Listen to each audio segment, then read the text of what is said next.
스타트업에 대한 이야기를 좀 해볼게요. 스타트업에 대한 이야기는 굉장히 많이 듣는데, 그럼 스타트업이라는 게 뭔가 라는 것을 정의하는 게 먼저 필요할 것 같아요. 스타트와 업이 뭉쳐진 회사인 거예요. 스타트 플러스 업이라는 그 기준으로 좀 봐야 될 것 같아요. 새로운 아이디어나 뭐 그런 거는 동일하겠죠. 업을 시켜야지 그게 진정한 스타트업이라고 저는 생각을 하거든요. 우리나라에서 한 해에 만들어지는 스타트업은 약 45만 개라고 합니다.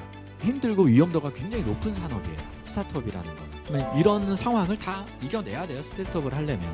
이제부터가 중요한 거예요. 좋은 회사란 다니기 좋은 회사가 아니라 일하기 좋은 회사입니다. 반드시 성공하는 모습을 보여주었으면 좋겠습니다.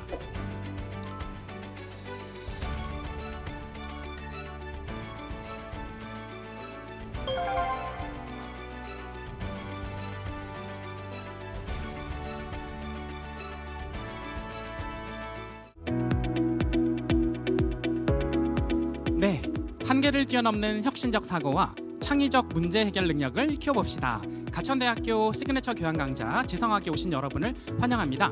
저는 지성학 1회 운영교수를 맡은 서정호입니다. 자, 지난 10주차 시간은 여러분 잘 지내셨을 거라 보여지고요.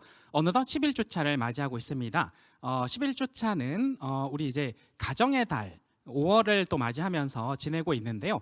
여러분 어떻게 잘 지내고 있는지 모르겠습니다. 먼저 인사 한번 해볼게요. 여러분 안녕하세요. 네, 안녕하세요. 반갑습니다.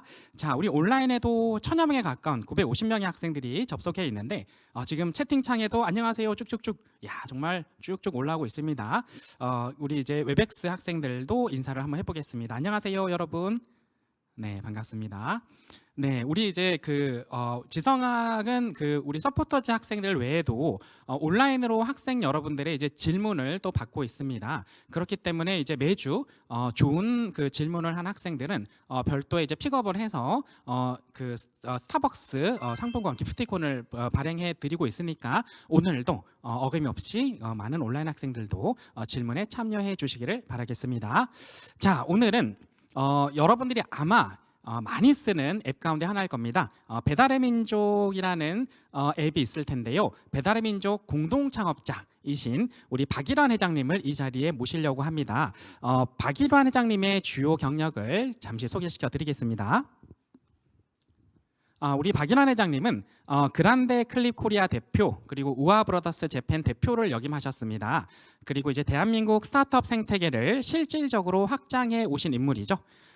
우리 회장님은 골드만삭스, 그리고 힐하우스 캐피탈, 세콰이아 캐피탈 및 GIC 등 글로벌 투자 유치를 이끌어내는 실전형 전략가이십니다. 그리고 이제 2020년께에는 일본에서 푸드네코를 론칭해서 글로벌 도전에 나섰던 실행가이기도 하십니다. 자, 오늘 이제 우리 회장님 박일환 회장님께서는 스타트업이란 무엇인가, 스타트업에 대한 주제로 강연을 진행해 주실 텐데요. 창업의 진짜 본질, 그리고 팀워크, 지속 가능한 팀워크란 무엇인가에 대해서 진솔한 이야기를 들어보시길 바라겠습니다. 자, 먼저 우리 이 자리로 박일환 회장님 큰 박수로 모시도록 하겠습니다.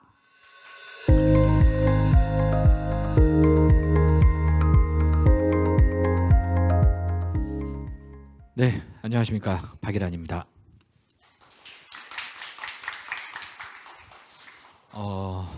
부끄럽네요. 오랜만에 학교에 와서, 학교 온 것까지는 좋은데 이제 후배들 데리고 이제 후배들 모시고 이렇게 이야기를 하려고 그러니까 좀 떨리기도 하고, 네, 부끄럽습니다. 사실 제가 무대 울렁증이 좀 있고요. 그다음에 마이크 울렁증이 좀 있습니다. 그래서 말을 하다가 좀 끊기는 경우도 있을 거고요. 이렇게 혼자서 멍하게 있는 경우도 좀 있을 거예요. 여러분들을 못 쳐다보고 막 그런 경우도 있을 거예요. 제가 워낙 좀 소심해서, 네, 그 아이입니다. 좀 소심해서 그럴 수도 있겠지만 일단 그래도 오늘 제 역할이 있으니까 최선을 다해서 오늘 이야기 한번 나눠도 보도록 할게요. 네, 여기 웹엑스에 계신 분들도 제가 인사 한번 드릴게요. 네, 안녕하세요. 제가 피드백을 받지는 못하겠지만 어쨌든 네, 부족하나마 제가 오늘 이 시간을 좀 채워보도록 하겠습니다. 얼마 시간이 오래 걸리지는 않을 것 같고요. 그래서 최대한 잘 진행하고 마무리해 보도록 하겠습니다. 네, 오늘 날짜죠. 2025년 5월 13일. 저 밑에 로딩되는 거는 그냥 애니메이션입니다. 별거 없어요.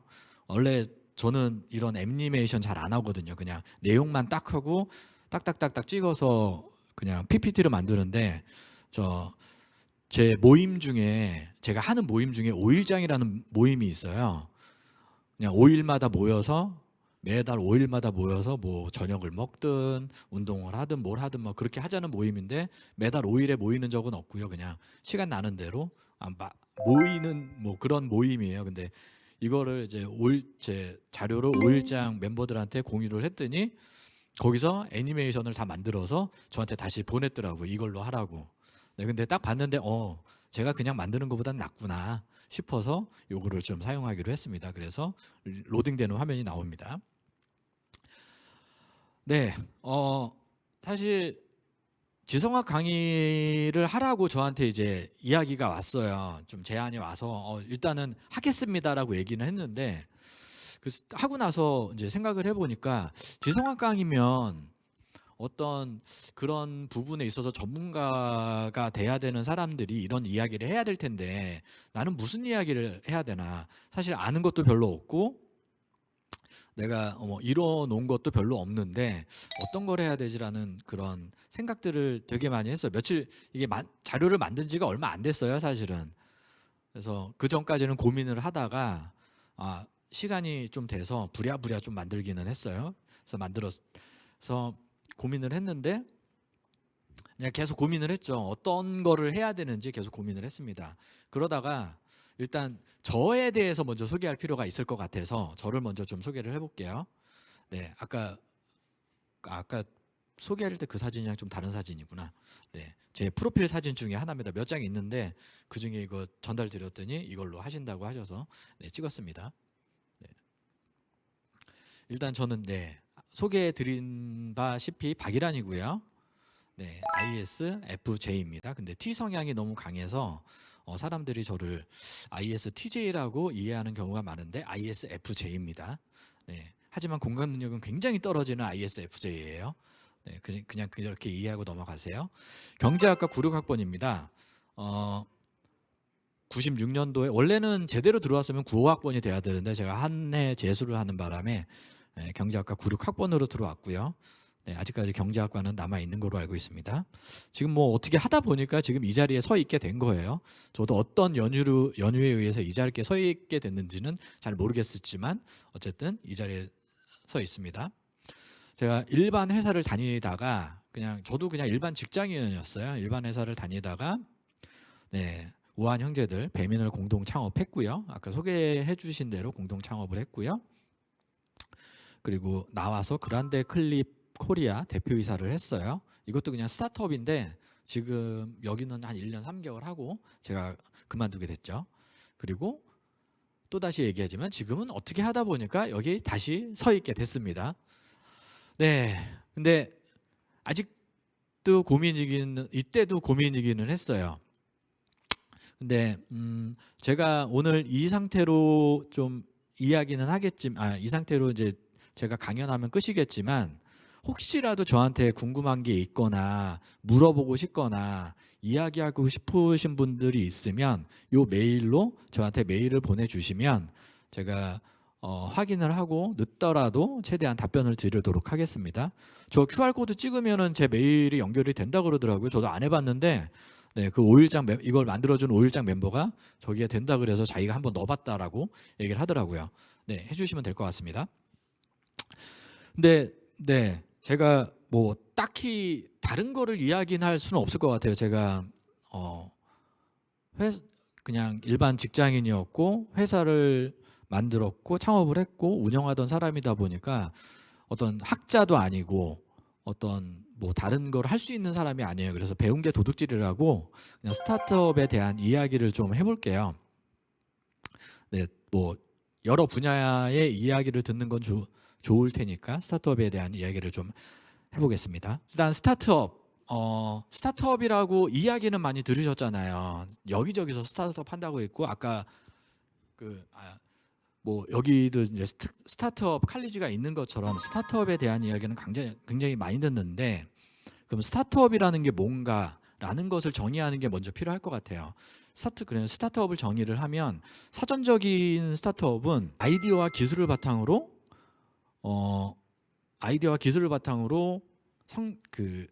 새로운 시장을 창출하거나 시장을 혁신하는 그런 기업이라고 되어 있고요. 불확실성이 크지만 높은 가능성을 가진 그런 회사라고 지금 사전적인 스타트업은 이렇게 정의가 되어 있습니다. 제가 이거를 네이버에서 찾았나?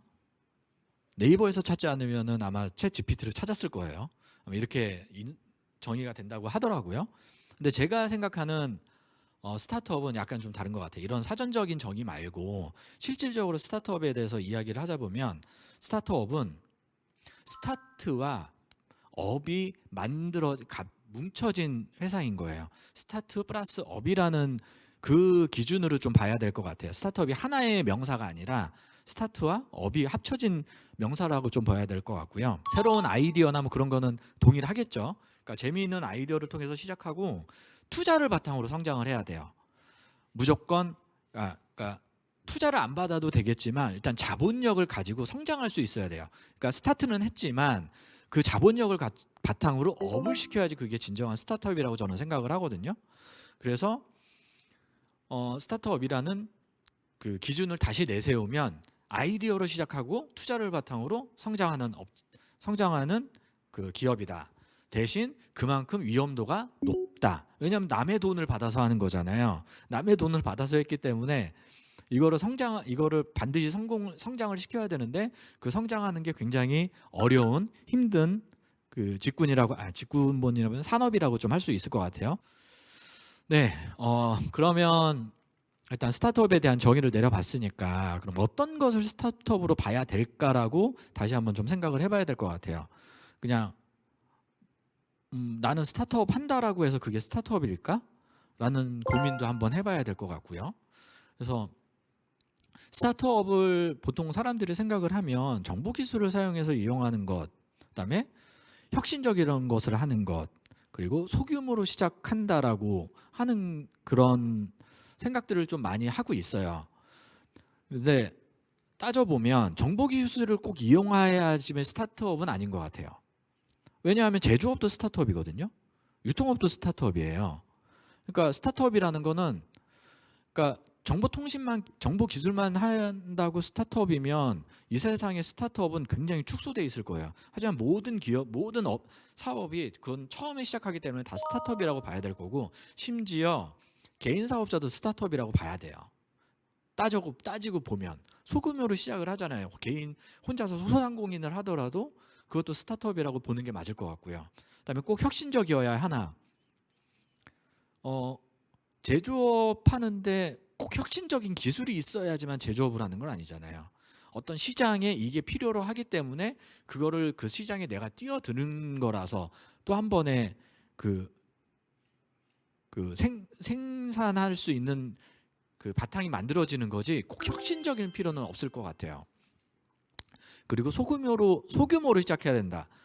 그러니까 사람들이 스타트업 정신이라 그래서 막 작은 사람들끼리 모여서 이렇게 막 아기자기하게 한다고 생각을 하는데 그런 것만이 스타트업이 아니라 예를 들어 큰 대기업에서 조그만한 사업부를 만들어요. 그럼 이 사업부를 너네가 스타트업처럼 운영을 해봐라. 그럼 그것도 스타트업이라고 정의가 될 수 있는 거거든요. 그래서 우리들끼리 뭔가를 하는 게 아니라 어떤 큰 기업에서 그 창업에 관련된 부서 같은 거 하나, 혁신적인 부서 하나 만들어서 이걸 한번 시도를 해봐라 해서 시작을 하면 그것도 스타트업인 거예요. 나중에 크면 그걸 분산시키죠. 그런 식으로 할 수도 있거든요. 그러니까 스타트업이라는 거를 내가 방금 사전적인 정의와 제가 나눈 기준으로 과연 정의를 할 수 있을까라는 의문점에 다시 좀 부딪히게 됩니다. 근데 저도 아직까지는 그렇게 정의는 했지만 과연 스타트업을 뭐라고 딱 정의할 수 있을까라고 하면 저도 아직은 딱 정의는 할 수 없을 것 같아요. 스타트업이라는 거는. 네, 그래서 어차피 뭐 스타트업 이야기를 하기로 했고 스타트업 이야기를 하니까 스타트업의 분류랑 통계를 좀 볼게요. 챗 GPT에 찾아보면 다 나오는 내용이에요. 그래서 그냥 그렇게 뭐 관심 있게 들을 건 아니고요. 그냥 스타트업이 지금 우리 스타트업 현실이 좀 이렇다라는 것만 좀 보고 가시면 돼요. 1세대 스타트업은 PC와 인터넷을 기반한 스타트업의 인터넷 포털이라든가 온라인 게임이라든가 그런 게 이제 1세대 스타트업이었죠. 그 NC 소프트도 그렇고 네이버도 그렇고 다음도 그렇고 요렇게 시작한 스타트업이죠. 그리고 2세대 스타트업은 모바일을 기준으로 했어요. 모바일을 기반으로 해서 2010년도에 스마트폰이 나오면서 2010년도에 아이폰 3GS가 우리나라에 처음으로 도입이 됐죠. 그때를 기점으로 해서 모바일을 기반한 스타트업이 많이 그때부터 시작을 했습니다. 예를 들어 배민도 있을 거고요. 뭐 지금 토스도 있을 거고요. 쿠팡 등도 다 그렇게 시작을 했으니까요. 이런 2세대 스타트업이 있었을 거고요. 3세대 스타트업은 아마도 이거는 아직 도래하지는 않았어요. 3세대 스타트업은 도래하지는 않았는데 제가 생각하기에는 아마도 AI 및 웨어러블 기반의 스타트업이 될 것이다. 지금은 AI 기반으로 많이 좀 진행이 되고 있잖아요. 근데 아직은 좀 부족한 것 같아요. AI 스타트업이 나왔다라고 하기에는 아직은 많이 좀 부족한 것 같아요.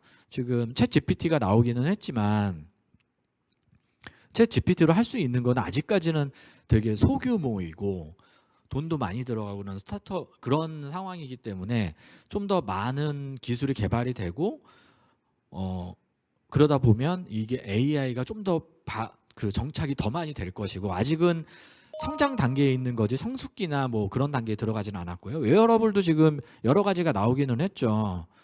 사실 뭐 애플워치도 웨어러블이고요. 뭐 스마트 글래스도 나오기도 하고 여러 가지가 나오기는 하지만 아직까지는 이것도 지금 초기 단계이지 아직 성장 단계도 아닌 것 같아요. 아직까지는 초기 단계고 좀 더 진행이 이루어져야지만 진정한 3세대 스타트업 생태계가 형성이 될 것 같습니다.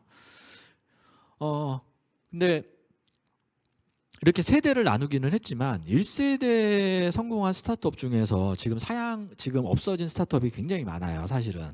그러니까 2세대로의 변화가 좀 늦어지는 바람에 없어진 스타트업이 대부분입니다.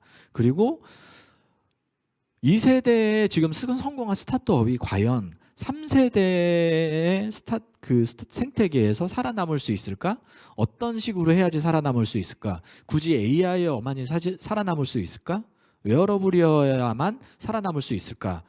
뭐 여러 가지 좀 생각들이 드는 문제이기는 하죠. 근데 중요한 거는 그거를 환경을 얼마나 빨리 받아들이냐인 거예요. 인 것 같아요. 1세대 중에 그 환경을 못 받아들여서 2세대에 쇠퇴한 곳들이 굉장히 많거든요. 예를 들어 여기 써보셨는지 모르겠어요. 네이트온이라고 써보셨나요? 진짜 추억의 이름인데 안 써보셨어요? 네. 혹시 몇 년생? 몇 학번? 20학번이요? 21학번이요? 네. 그렇군요. 21년도에 내가 뭐 하고 있었는지. 어쨌든 네이트원이라고 한 20년 전? 네, 20년 전에 네이트원이라고 이제 PC를 기반으로 채팅하는 서비스였어요. 문자도 보낼 수 있고 지금 카카오처럼 대화도 할 수 있고 그런 서비스였는데 이게 모바일로의 전환을 못했어요. 네이트원은. 그러다 보니까 카카오에 밀리고 뭐에 밀리고 하면서 사양이 된 산업이 돼버렸죠. 그리고 또 하나 좀 유명한 게 있죠. 그 싸이월드도 결국엔 인터넷 환경이었는데 모바일로 전환을 못했어요. 그러다 보니까 사양 사업이 되면서 그쪽도 이제 완전히 망한 회사가 돼버렸죠. 네, 그러니까 그 시대의 환경에 잘 맞을 수 있는지 그게 우선인 것 같아요. 내가 이 시대에 맞춰서 이걸 한다라기보다는 그 환경에 잘 적응을 해서 그거에 맞는 시스템을 다시 만들어 간다라는 게 가장 중요할 것 같습니다. 그래서 3세대 살아남는 스타트업은 어떤 게 될지 좀 더 지켜봐야 될 거고요. 제가 보기엔 한 15년, 20년 후면 명확하게 또 구분이 될 것 같아요. 여러분들이 밖에 나가서 사회생활을 하다 보면. 네, 스타트업의 분류는 뭐 이런 게 있다고 합니다. 목적과 성장에 따른 분류, 산업권 분류, 비즈니스 모델에 따른 분류, 뭐 이렇게 좀 나눠져 있다라고 하는데 이것도 그냥 챗 GPT에 물어보시면 아주 친절하게 다 알려줍니다. 저는 이거를 그냥 요약만 해갖고 이렇게 다 보여드린 거고요. 요 밑에 작은 글씨는 굳이 읽지 않으셔도 될 것 같습니다. 안 보이기도 하고요. 네, 뭐 여러 가지가 있는데 중요한 건 아까도 말씀드렸지만 그 시대의 변화에 맞춰서 얼마나 살아남느냐가 가장 중요한 것 같아요. 내가 그거에 잘 적응을 해서 살아남을 수 있는지를 봐야지, 잘 적응을 해서 살아남아야지 내가 이 다음에 뭘 하더라도 또 할 수 있으니까요. 살아남는 게 가장 중요하다고 생각을 합니다. 왜 살아남는 게 중요하다고 얘기를 했냐면 생존율을 좀 보여드리고 싶어서 그래요. 스타트업의 생존율. 지금 현재 우리나라에서 한 해에 만들어지는 스타트업은 약 45만 개라고 합니다. 약 45만 개인데 제가 아까도 말씀드렸지만 꼭 정보기술을 이용해야만 만들어지는 게 스타트업은 아니라고 했잖아요. 이 중에서 정보기술을 이용한 스타트업은 약 11만 개 정도라고 합니다. 한 해에 만들어지는 스타트업이요. 그러니까 한 34만 개는 이런 정보기술을 이용한 게 아니라 아까도 말했지만 그 제조업이 될 수도 있고요, 유통업이 될 수도 있고요, 개인 사업자가 될 수도 있고요, 리테일이 될 수도 있고 좀 여러 가지가 있는 거예요. 그래서 11개의 스타트업이 만들어집니다. 근데 1년 내 한 40%는 날아가요. 1년에 40%는 좀 날아가고 약 60%만 생존하고요. 5년 정도 되면 약 70%가 날아갑니다. 그러니까 1년에 있었던 그 생존율의 절반으로 좀 뚫어주는 거죠. 10년 되면 그 중에 10개 기업 중에 하나만 생존을 하게 됩니다. 근데 그것도 과연 성공을 해서 생존을 하느냐? 글쎄요. 이게 살아만 남은 거지 이 기업이 그 10년 후에 어떻게 됐는지는 확인이 안 되죠. 그냥 이거는 통계적으로 창업을 한 회사가 10년 이후에 폐업을 안 하고 남아있는 수치를 보여준 거니까요.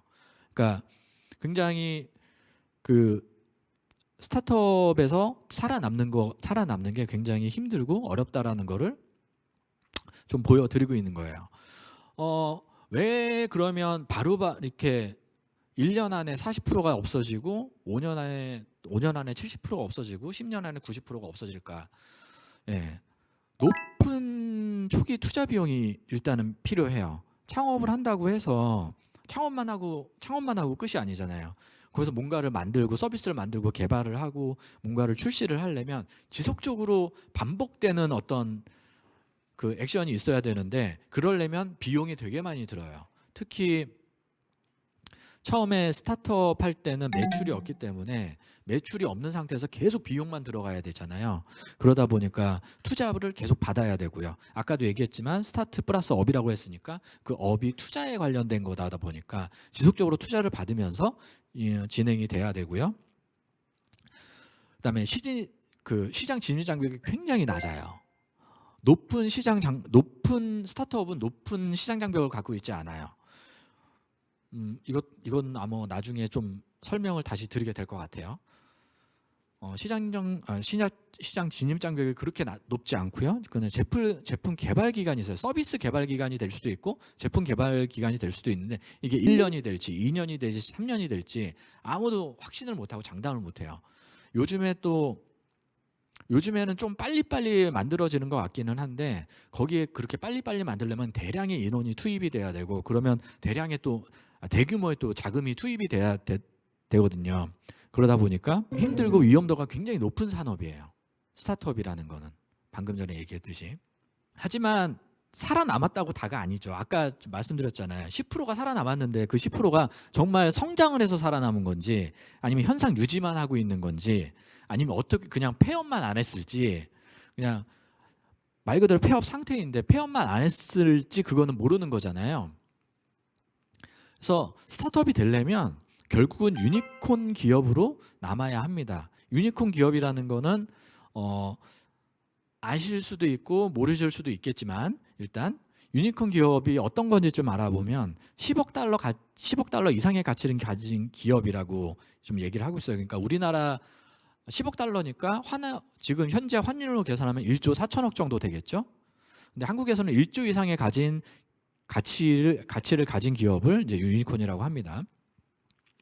뭐 제가 배민 출신이라 그런지 배민을 계속 집어넣고 있어요. 배민도 그렇고요, 토스도 그렇고요, 쿠팡도 그렇고요. 소개는 세 개는 아까도 나왔구나. 거기에 이제 추가로 무신사도 있고요. 이번에 에이블리가 새로 들어갔다고 그러더라고요. 에이블리도 이제 새로 들어가기도 하고, 뭐 예전 얼마 전까지만 해도 뭐 컬리도 그 유니콘이었지만 지금 거기는 완전히 그 밸류가 막 낮아져 갖고 유니콘에는 지금 들어가지 않고 뭐 그렇습니다.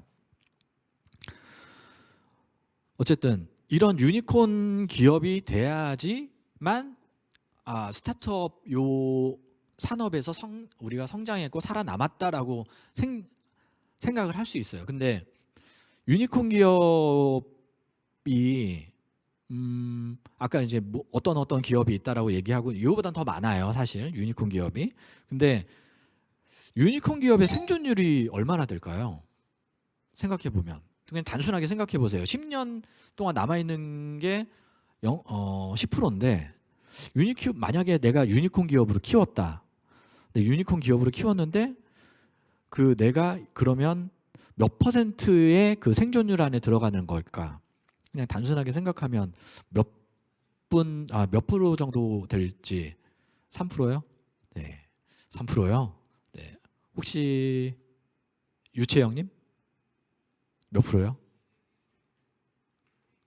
5%요? 네. 저 이름표 가리지 마세요.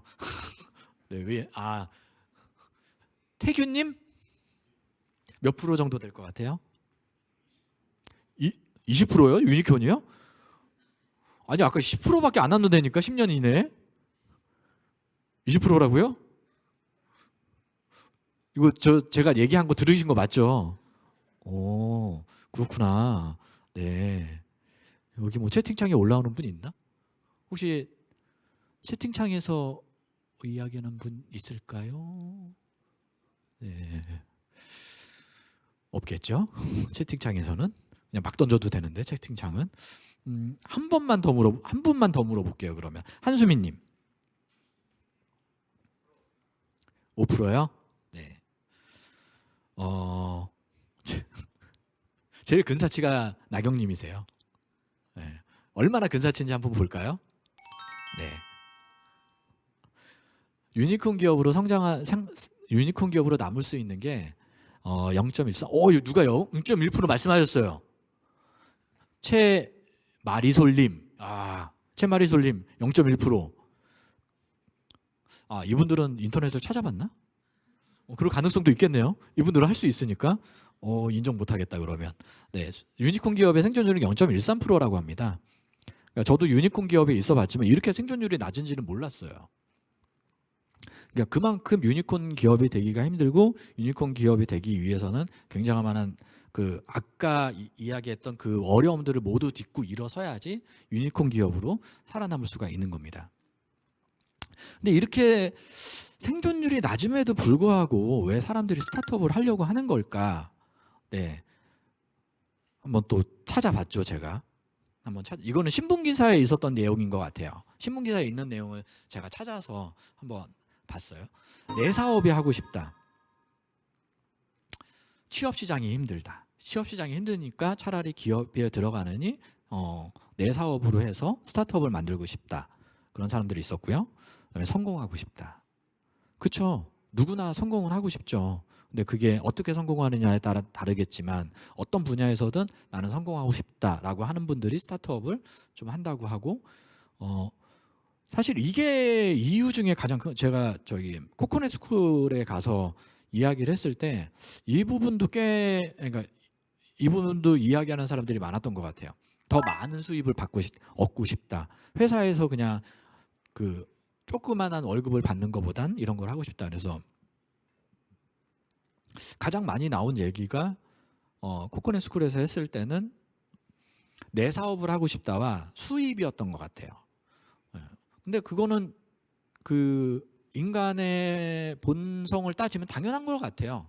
어쨌든 재물을 찾는 거는 당연한 인상의 본능이고, 그 다음에 남들 밑에서 일하는 것보다 내가 내 의지대로 내 주체적으로 뭔가를 하고 싶다라는 것도 인간의 본성이니까 그래서 그렇게 되는 것 같아요.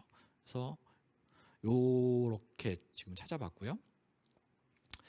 그러면 어쨌든 스타트업을 하고 싶다 그러면 스타트업을 하려고 준비하는 사람들도 있을 거고 스타트업을 하고 싶다라고 생각하는 사람도 있잖아요. 그러면 스타트업을 할 때는 어떤 생각을 해야 될까라고 보면 새로운 시장, 그다음에 혁신, 서비스에 대한 고집이라고 제가 이렇게 정리는 했습니다. 제가 이렇게 써놓기는 했는데 라고 얘기하는 거는 이 뒤에 반전이 있다는 얘기겠죠.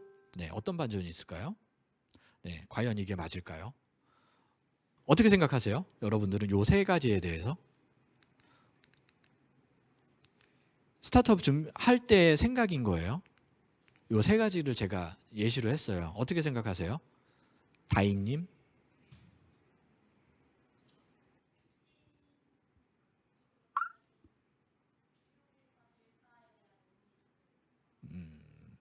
혁신에 대해서 그럼 성현님 맞죠? 네.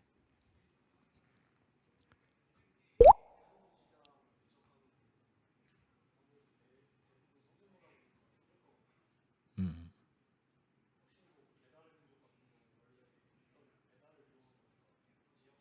음,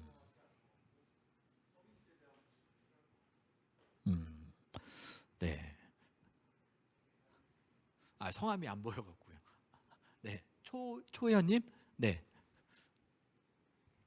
서비스 중요하다고 생각합니다. 네. 서비스에 대한 고집. 네. 아, 저 혼자만 떠들면 재미없잖아요. 네, 그래서 같이 참여할 수 하자고 이렇게 하는 건데, 네. 불편하시면 얘기하세요. 제가 혼자 떠들게요. 네. 자, 제가 지금 질문을 드렸는데, 제가 생각했던 거랑 좀 비슷한 질문 답변들이 좀 나오기는 했어요. 네, 하나가 좀 다르기는 했는데, 네, 저는 요거가 필요하다고 생각하지 않습니다. 아니라고 생각을 하고요. 왜냐하면 새로운 시장이라는 건 없어요. 모든 시장은 모든 서비스는 내가 이 시장을 개척했으니까 이 시장에 들어가야지라고 하는 순간 블루오션이 아니게 됩니다. 그 순간 레드오션이 돼요. 왜냐하면 아까 시장 진입 장벽이 굉장히 낮다고 했잖아요. 누구든 다 들어올 수 있어요. 그렇기 때문에 새로운 시장이라는 건 존재할 수가 없어요. 처음부터. 그리고 그 시장이 있기 때문에 내가 들어갈 수 있는 거죠. 그러니까 새로운 시장을 만들어낼 수 있다라는 거는 좀 어불성설인 것 같고요. 그다음에 아까도 성현님, 네, 말씀하셨어요. 혁신이라는 게 필요가 없어요. 혁신보다는 개선이 더 하는 게 중요해요. 이미 만들어져 있는 서비스를 얼마나 좋게 만들어서 사람들이 편하게 쓸 수 있게 하느냐, 그건 혁신이 아니거든요. 개선이에요. 그래야지만 사람들이 그 서비스를 이용하고 이거 좀 더 나한테 더 좋고 나한테 좀 더 편하다 그러면서 이거를 계속 사용할 수 있게 되거든요. 그렇게 시장 점유율을 높여갈 수 있으니까.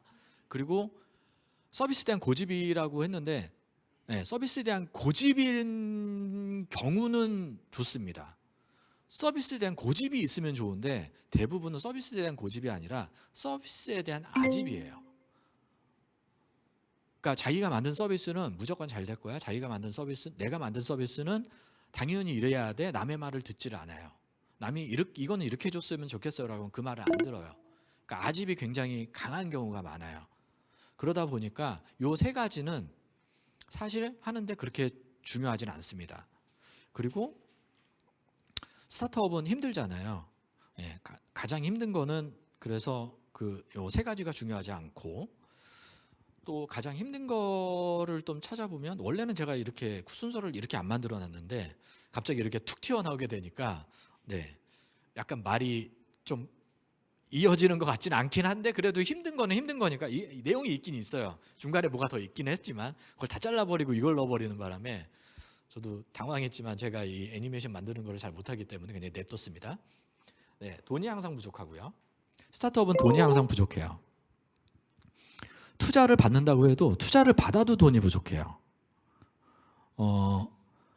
지속적으로 투자를 받아야만 하고 그다음에 그 투자를 받고서 성장을 하면 더 많은 돈이 필요하고 그럼 또 투자를 받아야 되고 그래서 돈을 벌릴 때쯤 되면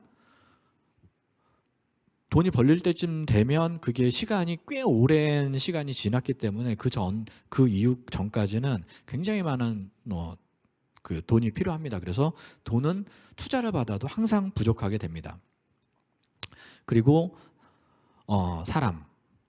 초창기 채용이 너무 힘들어요. 초창기에는 정말 아는 사람들로만 이야기를 하고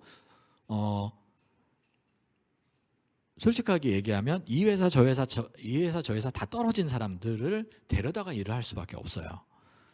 그러니까 근데 그래도 그런 사람들이 좀 좋은 점 중에 하나는 되게 열심히 해요. 굉장히 열심히 하는 사람들이라 뭐 제가 그분들을 무시하는 게 아니에요. 그러니까 다른 데에서 실패를 경험해봤기 때문에 여기 와서는 실패하지 않기 위해서 굉장히 열심히 하는 사람들이 되게 많습니다. 하지만 그런 사람들을 찾는 것도 되게 힘들죠, 사실은.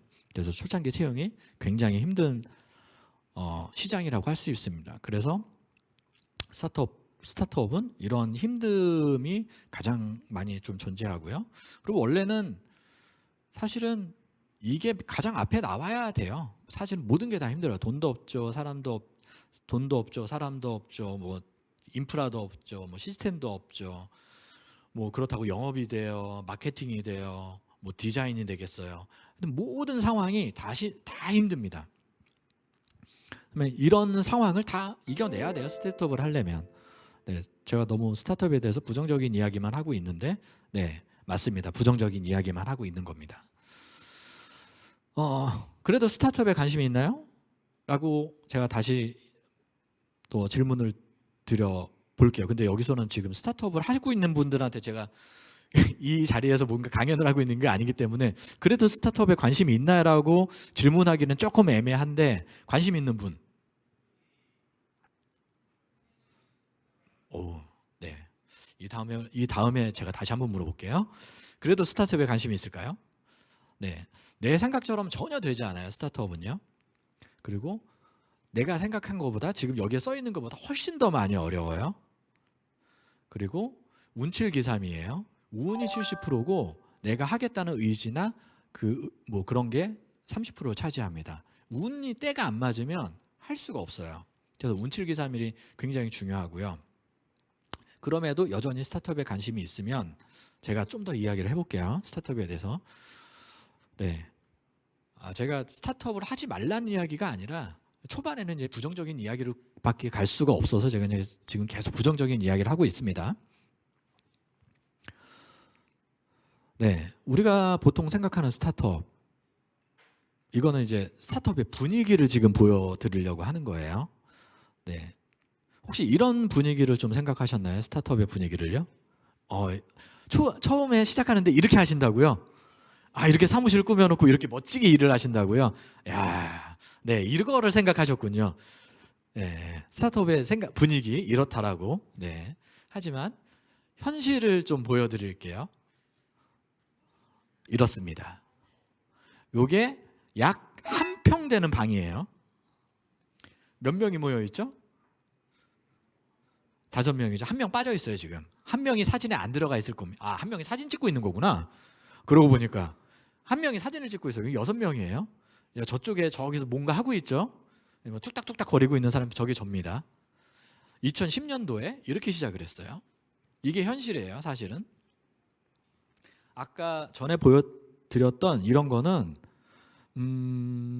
스타트업 하고 나서 한 10년 있어야지 나올까 말까 한 그림입니다. 사실은 잘 안 나와요.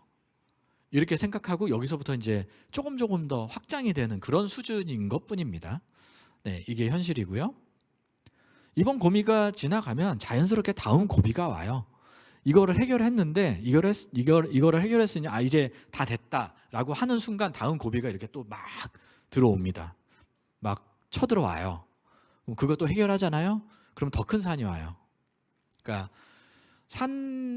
이 산을 넘어온 다음 산이 오잖아요. 그것처럼 이번 고비가 지나고 나면 다음 고비가 또 와요. 그 고비가 쉬지 않고 계속 옵니다. 그러다 보면 이제 사람이 스트레스도 받고 뭐 흰머리도 더 많이 생기고 뭐 그렇게 되죠. 네, 저도 흰머리가 많지만 머리를 길러서 카바를 했습니다. 네, 그리고 안팎으로 힘들어요. 외후내환 맞죠? 외후내환이라는 게 있죠. 네, 그게 정확해요, 진짜로.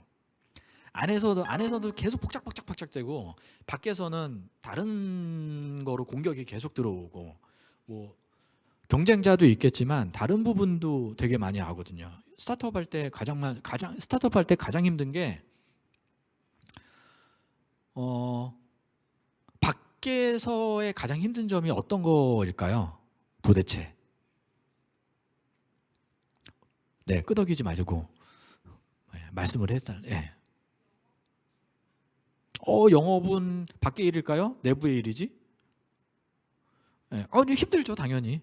예. 그 내부의 일이니까 그것도 힘들죠. 안팎으로 계속 힘들다고 했으니까. 또 뭐가 있을까요? 예? 음의 세력이요? 초창기에 그게 있을까요? 예, 경쟁자도 힘들죠. 예, 음의 세력도 당연히 힘들어요. 당연히 있어야 돼요. 근데 제가 사업을 해보니까 제일 힘든 거는 공정위랑 국세청이에요. 사람이 일을 하게 놔두질 않아요. 뭔가를 계속 잡고 넘어가요. 공정위만 아니었어도 일 좀 제대로 할 수 있겠다라는 생각을 한두 번 한 게 아닙니다. 예, 공정위 조사 몇 번 받아보면 그렇게 됩니다. 국세청이요? 네, 몇 번 받아보세요. 아주 그냥 학을 띄어요. 네. 뭐 회사로도 받아보고 개인적으로도 받아본 사람으로서 죽겠습니다, 진짜. 국세청은. 어쨌든 안팎으로 계속 힘들고요. 네, 그래서 저는 사람들한테 이야기를 합니다. 자신 있게 스타트업 하겠다는 사람들한테는 자신 있게 이야기를 합니다. 하지 마. 왜 해? 그딴 거 왜 하려고 그래? 그런 거 하지 마라. 왜 너를 자꾸 악의 구렁텅이에 시궁창에 집어넣으려고 그러니 스스로 라고 합니다. 그래도 혹시 스타트업에 관심이 있는가요? 관심이 아직도 계신가요? 아까 네 분 손 들었는데 지금도 그런가요? 네. 들어보세요, 손을. 한 명 줄었네요. 네. 야, 요 사이에 한 명이 줄어버렸네. 야. 근데 그러면 물어봐요, 사람들이. 스타트업 하지 말라고 했는데, 그럼 너는 했잖아. 너는 해놓고선 왜 그래? 라고 했죠. 저는 그때 스타트업이 뭔지도 몰랐어요. 그리고 그냥 친구가 같이 하자고 했었어요. 그 친구가 여러분이 알고 있는 그 김봉진 의장이에요. 그 친구가 하자 그래서 했고 또 하면 될 줄 알았어요. 이렇게 힘들 줄 몰랐죠. 이렇게 힘든 거는 제 아내가 알고 있습니다. 밤마다 지쳐 들어오는 모습을 아내는 계속 봐왔기 때문에 스트레스 받는 걸 계속 봐왔기 때문에 아내는 알고 있어요. 이렇게 힘들지 몰랐고 근데 또 스타트업을 하긴 했지만 이렇게 또까지 또 성공을 바라고 유명해지기를 원하지는 않았었어요. 사실 그때는. 그리고 주변의 사람들의 반대도 되게 심했어요. 특히 집에서 반대가 심했습니다. 왜 잘 다니던 회사 때려치고 이런 거 하려고 하느냐. 그때는 내가 배달의 민족을 한다고 그러니까 배달을 하는 줄 알았어요. 주변에서. 네. 뭐 다 그러고 제 주변에 이제 보통 다 회사를 다녔으니까 아니 너 이제 하다 배달까지 하니라는 그런 비아냥도 옆에서 들리기도 했고요. 되게 불쌍했나 봐요, 그러게. 그거 한다고 했었던 게 사람이 되게 꾀지지하고 막 그러고 다녔으니까 지금이야 이러고 다니지만 되게 꾀지지하고 다니고 그랬으니까 하여튼 그래서 좀 안쓰럽게 바라보는 사람도 있었고 뭐 그랬습니다. 그래서 저는 스타트업이 스타트업인지도 몰랐고 왜 스타트업이라고 하는지도 몰랐고 그게 나중에 나온 개념이지 저희가 할 때는 스타트업이라는 개념이 아니었거든요. 제가 할 때는 그냥 벤처라는 개념이었고 저는 그냥 사업이라는 개념으로 시작을 한 거지 스타트업을 해서 이렇게 힘들고 바쁘고 어렵다 그런 것까지 전혀 몰랐습니다. 이게 제가 다 지나고 나니까 이렇게 알게 됐던 거죠. 그러니까 이렇게 이야기할 수 있는 거고요. 그런데도 지금 제가 여기까지 이야기를 했는데도 세 분이 스타트업을 해보고 싶다라고 이야기를 했어요. 뭐 그러고 여기 지금 에이벡스에서 보고 계신 분들 중에서도 굉장히 많은 분들이 스타트업을 하고 싶다라고 생각할 수도 있어요. 스타트업을 하거나 스타트업에 들어가거나 뭐 초창기 멤버가 되거나 뭐 그런 생각을 하실 것 같아요. 그러면 스타트업 할 때 저는 그럼에도 스타트업을 하겠다는 사람한테는 항상 이야기를 합니다. 이제부터가 중요한 거예요. 네. 제가 하고 싶은 이야기는 사실 이쪽에 다 몰려 있는데 앞에는 이제 그런 스토리 라인을 만드느냐고 이제 그렇게 그 머리를 짜내가면서 만든 거고요. 제가 사실은 제일 하고 싶은 이야기는 이겁니다. 돈을 우선순위로 두면 안 되고요. 그러니까 더 많은 수입과 뭐 그런 거를 생각을 하면 안 돼. 돈을 우선순위로 하면 그러니까 돈에 맴몰이 돼서 결국에 내 서비스의 정체성을 잊어버리게 되는 경우가 너무 많거든요. 주변에서도 많이 봐왔고요. 그러니까 돈이 우선순위가 아닙니다. 혹시 제 목소리가 졸리진 않죠? 네, 너무 저음이라 졸리진 않죠? 네, 알겠습니다. 네, 반응이 어떤지 모르니까 혹시 좀 재미가 없나? 졸린가? 뭐 싶어갖고요. 얘기하는 겁니다. 그리고 최고를 추구하지 마세요. 이 최고를 추구한다는 거는 그러니까 어느 분야에서 최고가 된다라고 하는 거는 내가 이 최고가 되기 위해서 막 노력하는 게 아니라 이 일을 진짜 열심히 하다 보면 어느 순간 내가 그 최고의 반열에 올라와 있게 되더라고요. 그러니까 최고를 추구하지는 않았으면 좋겠습니다. 다만 내가 하는 일에 있어서 열심히 하고 최선을 다하고 후회 없을 정도로 할 필요성은 있습니다. 그러다 보면 자연스럽게 돈과 최고는 따라오게 돼 있고요. 이왕이면 좋은 사람들을 찾아서 좋은 사람들과 좀 같이 좀 했으면 좋겠어요. 물론 좋은 사람들이라는 걸 판단하기는 되게 어렵죠. 판단하는 건 되게 어렵지만 그럼에도 좀 더 좋은 사람과 일을 하면 좋겠다라고 생각을 합니다. 이 좋은 사람이 능력 있는 사람이 아니에요. 저랑 뜻이 맞고 저의 그 등을 맡길 수 있는 내 등을 맡길 수 있는 그런 사람이 좋은 사람이거든요. 막 이 일은 진짜 열심히 잘한다라고 해서 그 사람이 좋은 사람은 아닌 거예요. 그런 사람들이 결국에는 뒤통수를 더 많이 치더라고요. 그러니까 정말 나랑 뜻이 맞아서 열심히 할 수 있는 사람, 그런 사람을 찾는 게 되게 중요하고요. 훌륭한 리더로 성장하는 게 되게 중요해요. 그러니까 리더라는 거는 그러니까 보스가 있고 리더가 있다라는 거는 이미 뭐 들어보셨죠. 보스는 시키는 사람이고요. 리더는 끌고 나가는 사람이에요. 그러니까 시키지 않고 보스가 되지 않고 리더로서 나랑 같이 일하는 사람을 끌고 가면서 좀 더 으쌰으쌰하고 성장하는 그런 거를 좀 보여줘야 될 것 같아요. 그래서 훌륭한 리더로 성장하는 게 굉장히 많이 중요하다고 저는 판단이 되고요. 그리고 가장 중요한 거 사회생활을 좀 해봤으면 좋겠어요. 그러니까 대학교에서 스타트업을 하거나 대학교를 졸업하자마자 스타트업을 하는 것도 괜찮아요. 그거 한다고 해서 문제가 되거나 뭐 무리가 있는 건 아니에요. 하지만 그 회사에 들어가서 사회생활을 한 사이클만 1년만이라도 한번 해보면 회사가 어떻게 돌아가는지, 이 사회가 어떻게 돌아가는지, 회사의 시스템이라는 게 어떻게 운영되는 건지라는 거를 경험을 하게 돼요. 작은 회사든 큰 회사든 그 경험을 한번 해보고 저는 스타트업을 해봤으면 좋겠어요. 아무것도 모르는 상태에서 스타트업을 하면 부딪히는 한계가 너무 많아요. 그러니까 그거를 다 어느 정도 다 경험할 필요는 없지만 기본적인 것만이라도 숙지를 하면 여러분들이 스타트업을 하는데 좀 더 많이 도움이 될 것 같고요. 즐겁게 일하는 방법을 좀 찾아야 돼요. 그러니까 스타트업이라고 맨날 아까 제 현실에 대한 사진을 보여드렸잖아요. 사람들이 다 찌들어 보이잖아요. 근데 그게 사실 찌든 것도 찌든 건데 그때 휴대폰 카메라가 그렇게 썩 성능이 좋지 않았어요. 지금같이 안 나와요. 그래서 어두운 곳에서 찍으면 저렇게 화질이 되게 안 좋게 나와요. 그래서 그때도 찌들기는 했지만 그 정도로 찌들지는 않았거든요. 그래서 되게 재미있게 일을 했는데 스타트업을 하면 처음에는 재밌을 거예요. 재밌다라고 생각을 하게 될 거예요. 근데 시간이 좀 지나면 현타가 와요.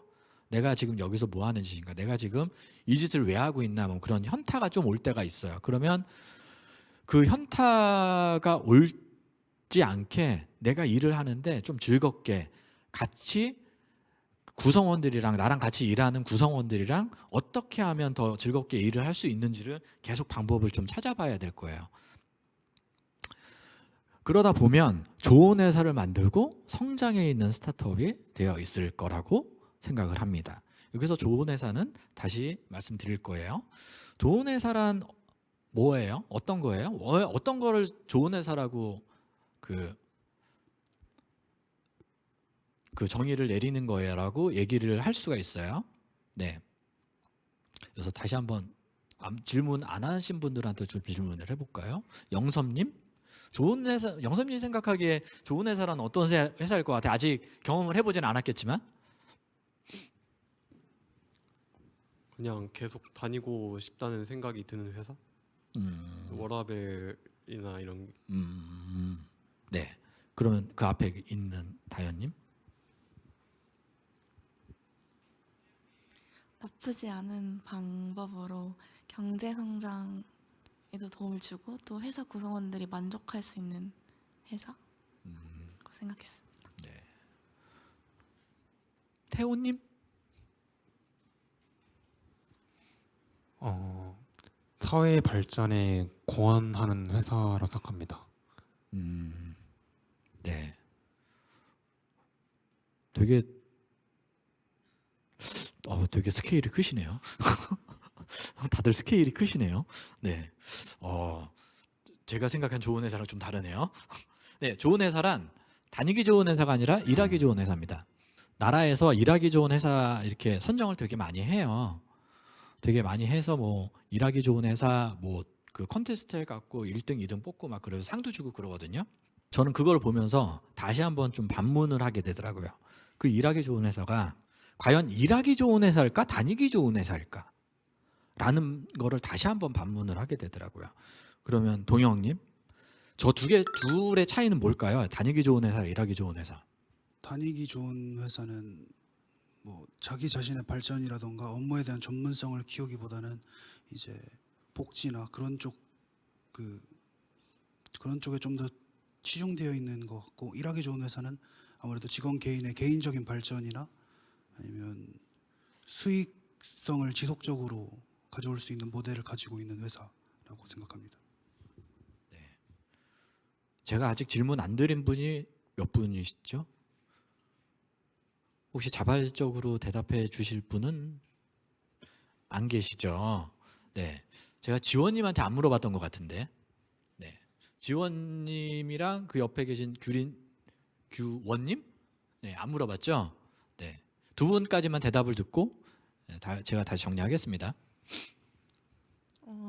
제가 생각했을 때 다니기 좋은 회사는 약간 직원분들이랑 사이도 좋고 그냥 좀 자기 발전보다는 그냥 아까 말씀하셨듯이 워라밸이나 그런 복지에 조금 집중된 것 같고, 일하기 좋은 회사는 이제 저의 성장뿐만 아니라 이제 같이 팀원들과 성장하면서 이제 목표를 이루고 회사 발전에도 도움을 줄 수 있는 그런 분위기가 조성되어 있는 회사라고 생각합니다. 근데 제가 생각하는 다니기 좋은 회사는 그냥 구성원들이 자기 일에 좀 편하게 임할 수 있는 약간 그런 분위기가 형성이 되어 있는 회사라고 생각을 하고, 반면에 이제 일하기 좋은 회사는 단순히 그런 분위기뿐만 아니라 약간 서로 긍정적인 방향으로 약간 경쟁할 수 있는 분위기가 있고, 그걸 통해서 구성원 개개인의 발전을 좀 추구할 수 있는 그런 회사가 아닌가라는 생각이 듭니다. 네, 얼추 다 비슷한 것 같아요. 네, 그 제가 생각한 거와도 다 비슷하게 답변을 하시는 것 같고요. 그러니까 좋은 회사, 일하기 좋은 회사로 딱 정의를 해놓으면 사람들이 다니기 좋은 회사랑 일하기 좋은 회사랑 좀 헷갈리게 됩니다. 근데 이렇게 딱 구분을 해놓으면 여기에서 다시 한번 고민을 하게 되죠. 다니기 좋은 회사는 말 그대로 편하게 일할 수 있는 곳이 다니기 좋은 회사죠. 그냥 단적으로 얘기하면. 아까 워라벨도 말씀하셨죠? 워라벨도 말씀하셨는데 그냥 편한 다니기 좋은 회사라기가 아니라 그냥 내가 편하게 다닐 수 있는 회사가 그 다니기 좋은 회사예요. 일도 조금밖에 없고 그냥 놀아도 월급도 나오고 월급 루팡이라고 하죠. 그렇게 할 수 있는 데가 다니기 좋은 회사라고 저는 정의를 하고요. 일하기 좋은 회사는 뭐냐? 내가 지속적으로 회사에 가고 싶어지는, 회사에서 즐겁게 일할 수 있는, 재미를 느끼는 뭐 구성원이나 그런 거를 떠나서 회사에서 정말 나를 인정해주고 내가 회사에 중요한 사람이게끔 만들어주고 그거에 더 신이 나서 내가 더 열심히 할 수 있는 그런 회사를 저는 일하기 좋은 회사라고 합니다. 그만큼 회사가 노력을 해줘야 되고요. 회사가 그만큼 대신 그렇게 될 수 있게 많은 지원을 해야 되고, 네. 그래서 이 좋은 회사의 정의는 저는 좀 이렇게 내리고 싶습니다.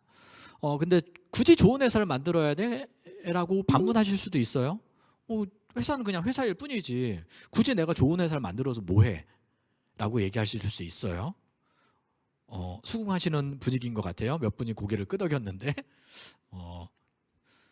이왕 스타트업 하고 유니콘도 되어보려면 좋은 회사가 좀 더 높아요. 가능성이. 그렇기 때문에 더 좋은 회사가 되는 게 더 선택지가 높은 게 아닐까, 더 좋은 선택지가 아닐까라고 좀 생각을 하게 됐습니다. 끝난 것 같은데? 아마도? 아니구나. 한 페이지가 더 있었네요. 네. 그리고 이왕에 제가 도전하지 말라고는 했지만 이왕 할 거면 뭐 몇 가지 얘기 있었잖아요. 네, 그렇게 해서 도전을 한다면 꼭 반드시 성공하는 모습을 보여주었으면 좋겠습니다. 그래야지만 내가 스타트업에서 성공했다라고 제대로 내가 누구누구의 이야기를 듣고 내가 이만큼 성공했다라고 자신 있게 이야기할 수도 있고 내가 다시 지금 이 자리에서 여러분들한테 이야기를 해드리는 것처럼 여러분들도 다른 후배들한테 다른 사람들한테 그 이야기를 하면서 좀 더 내가 가지고 있는 지식과 내가 가지고 있는 경험과 그런 걸 좀 더 이야기할 수 있는 그런 모습을 보여주려면 결국에는 이왕이면 성공해서 좋은 회사를 만드는 게 유니콘까지는 아니더라도 그 좋은 회사를 만드는 게 좋다라고 좀 생각을 합니다. 네, 1시간 정도 걸렸네요. 제가 오늘 준비한 얘기는 여기까지고요. 네, 혹시 제가 오늘 준비한 내용들이 좀 도움이 됐을 수도 있고 도움이 안 됐을 수도 있고 약간 좀 재미있게 본 분들도 계실 거지만 뭐 재미없게 좀 지루하게 느끼신 분들도 있겠지만 네, 끝까지 다 경청해 주셔서 네, 감사드리고요. 이상 오늘 강연을 마치도록 하겠습니다. 감사합니다.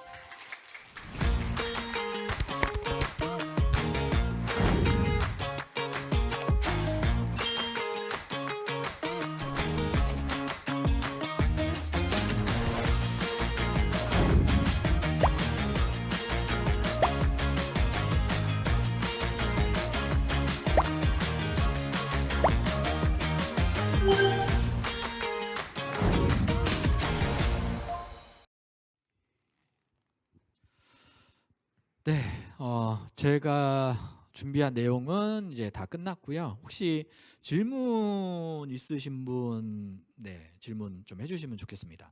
안녕하세요. 저는 화학과 4학년 이서은입니다. 공감과 도움이 되는 강연 감사합니다. 저는 지금 팀원으로서 스타트업을 하고 있는데요. 소규모 팀으로 일하다 보니 업무 분담에 있어서 애매한 경우가 종종 생깁니다. 대표님께서는 이런 상황에서 누가 어떤 일을 맡아야 할지를 어떻게 정하셨는지 도움이 되었던 기준이나 팀 문화적 방식이 있으시면 알려주시면 감사하겠습니다. 지금 스타트업의 팀원으로 일을 하고 계시다고요. 소규모 스타트업에. 네. 학교를 졸업하지 않으시고 이제 스타트업에 먼저 도전을 하셨네요. 근데 인원이 몇 명이나 되는데요? 지금 저희 5명으로 일하고 있습니다. 그러면 여러 분야에서 좀 겹치기는 하겠네요. 사람들이 저마다 이 일 저 일 다 해야 되니까. 근데 저는 좀 반문하고 싶은 게 그 역할이 겹친다고 해서 불편한 게 있나요, 혹시? 아니요, 불편하진 않은데 먼저 가져가려고 하는 문화가 그런 분위기가 형성되어 있긴 한데 살짝 눈치를 보게 되는 면도 있어서 그 부분이 조금 고민인 것 같습니다. 저는 오히려 그거를 왜 굳이 나눠야 되나 싶어요. 그러니까 만약에 직군별로 나눠져 있어요. 예를 들어 너는 영업을 해, 너는 뭐 백오피스를 해, 너는 개발을 해, 너는 뭐 디자인을 해. 그렇게 직군이 나눠져 있으면 문제가 안 되죠. 근데 만약에 직군이 나눠져 있지 않고 5명이서 지금 거의 같은 거를 같이 보고 있다. 그러면 같은 거를 그냥 같이 보면서 하고 있다 그러면 누군가가 나서서 먼저 해주는 게 더 적극적으로 하면 회사엔 오히려 도움이 되고 회사의 성장도 도움이 될 것이고, 그리고 예전에 배민에는 이런 게 있었어요. 쓰레기는 먼저 보는 사람이 줍는다. 그러니까 내가 이거를 해야 될 일인 것 같아. 아니면 나는 이거를 한번 해보고 싶어 그러면 먼저 다가가서 일을 하는 거죠. 그거를 굳이 나눠서 할 스타트업인데 그거를 일이 겹친다 해서 굳이 나눌 필요가 있을까라는 생각이 저는 오히려 반대로 좀 들기는 해요. 그럴 필요가 없고 그거에 한계를 두지 않는 게 스타트업 아닐까라는 좀 생각이 듭니다. 감사합니다. 네. 안녕하세요, 대표님. 관광경영학과 유채영입니다. 저번에 가찬날의 인터뷰 때 뵀었는데 이번 기회로 또 뵙게 되어서 너무 영광이었고 좋은 시간이었습니다. 저는 박 대표님께서는 스타트업을 자기 성찰과 성장의 과정이라고 표현하신 바 있는데 그 창업 초기의 어려움을 겪으면서 자신을 돌아보는 과정에서 얻은 가장 큰 통찰은 무엇이었는지, 그 통찰 이후에 창업 운영이나 리더십에 어떤 영향을 미쳤는지 궁금합니다. 제가 저런 얘기를 했었군요. 그렇군요. 자기 성찰과 성장의 과정. 제가 그때 혹시 무슨 동양 철학 얘기했나요? 네, 맞습니다. 그렇군요. 네. 목요일 날 무슨 북클럽이 있는데 거기서도 저 얘기해야 되는데. 네. 결국엔 그러니까 아까도 말씀드렸지만 내용에도 있었지만 뭐 모든 게 다 어렵다고 했잖아요. 근데 저는 사람이었던 것 같아요. 사람을 한 명 잘못 뽑았을 때 그 오는 충격이, 회사에 오는 충격이 굉장히 컸어요. 그렇기 때문에 사람을 어떤 사람을 뽑아야 되고 어떤 사람이 좋은 사람인지 그걸 판단하는 그 역량을 엄청 많이 길렀던 것 같아요. 제가 인터뷰도 사실 꽤 많은 사람들 인터뷰를 봤으니까 뭐 손으로 셀 수는 없겠지만 2,000명, 3,000명, 4,000명 정도까지 제가 인터뷰를 봤던 것 같아요. 사람들을 인터뷰를 보면서 사람을 보는 스킬이 조금 많이 생겨서 그 사람과 이야기를 하는 순간 한 5분 정도만 지나면 이 사람이 어떤 사람인가 파악이 되고 그 이후 그때 이제 탈락이 결정을 했거든요. 그래서 사람 보는 게 굉장히 중요하고 최근에 제가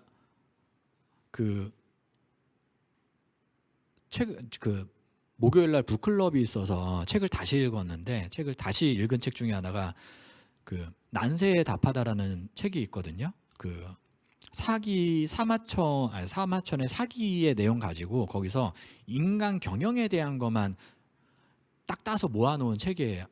열전에 대한 내용을만 해놓은 책인데 제가 예전에 한 10년 아니다 2008년 9년 그때쯤에 그 책을 읽으면서 사람에 대한 철학을 만드는 게 되게 중요하구나라고 저도 모르게 그게 의식에 들어와 있었나 봐요.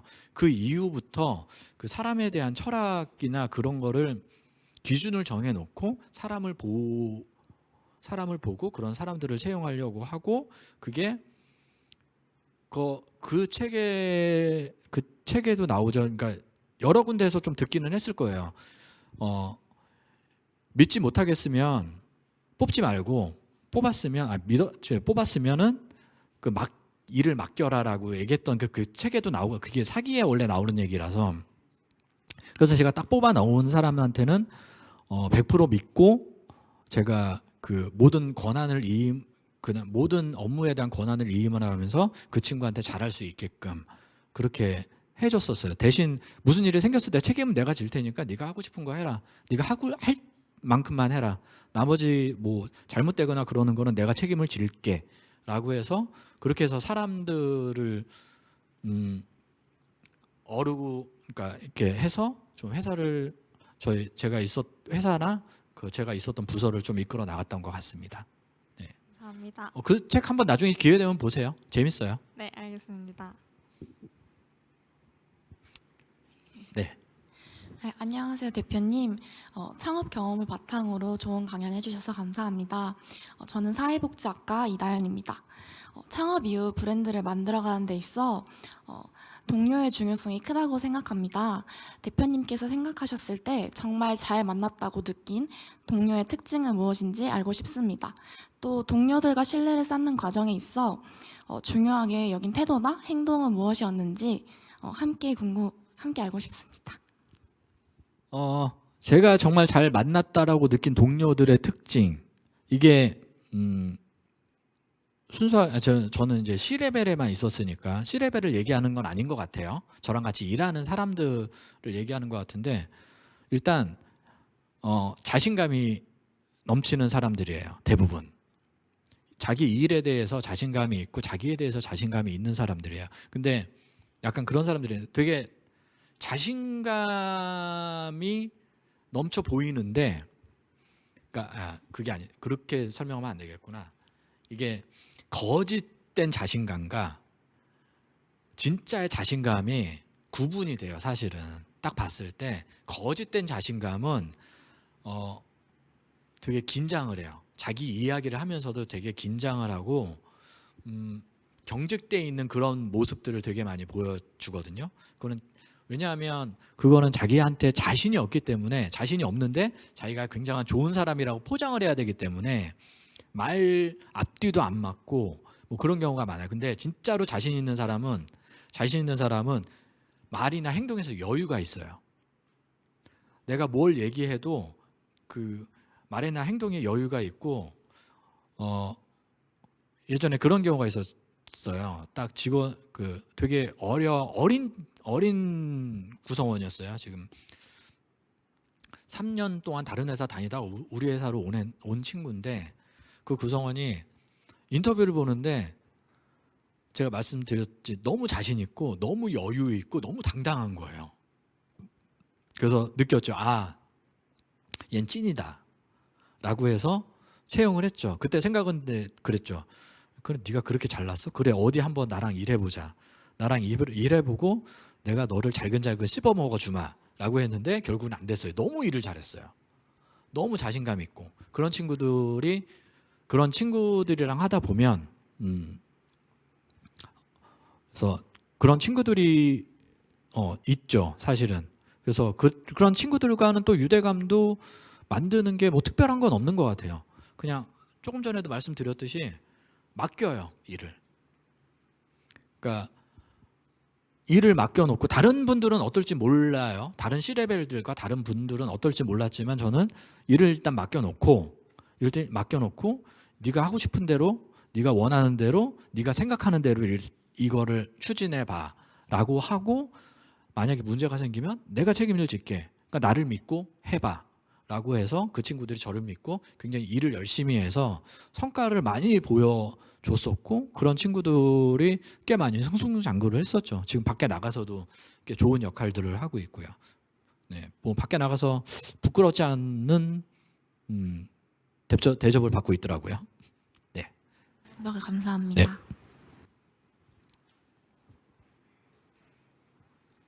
네, 저희 이제 온라인으로도 학생들 질문을 2개 정도 받으려고 합니다.